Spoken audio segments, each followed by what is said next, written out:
Predominantly, I would recommend people are honest in their application. They don't need to be anyone that they're not.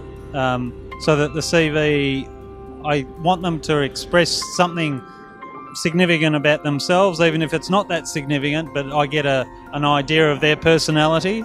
And I think, no interview or application is the same. The roles that we need are quite different.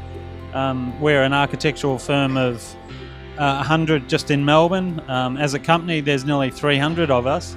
So it really depends on what the role is that we're looking for, what the level of experience is as to what we're looking for in the CVs.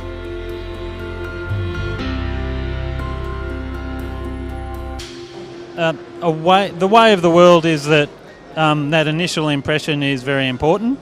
You can always look into further information, and you have the interview process.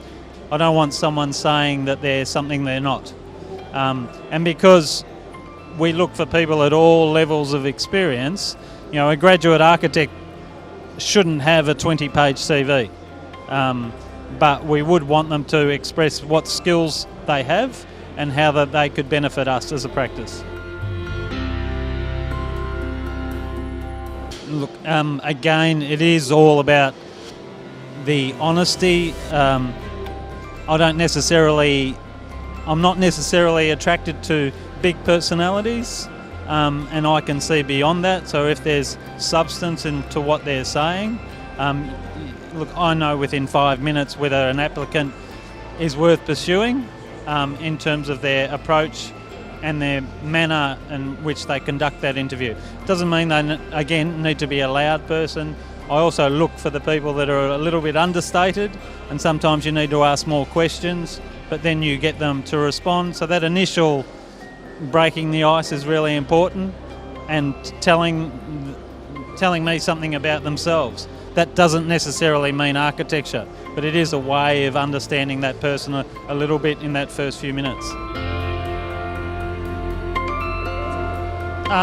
Look, I don't have a preference. The digital, given the way of the world and the way we work at the moment, that you can still look at a CV when you're in transit and a portfolio.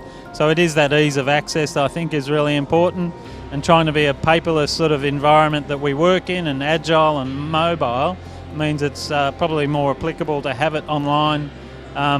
Even connections to personal sort of folios works well, because sometimes you get a greater or a more in-depth look at them as a person other than just the architectural component.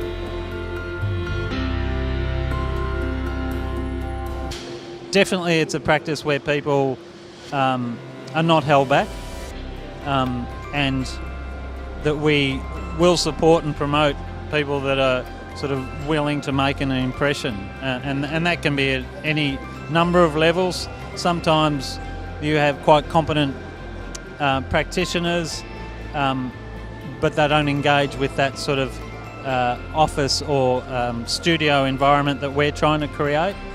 So some of the things that we do to support that, our design review process is inclusive of everyone involved in the particular project that they're working on.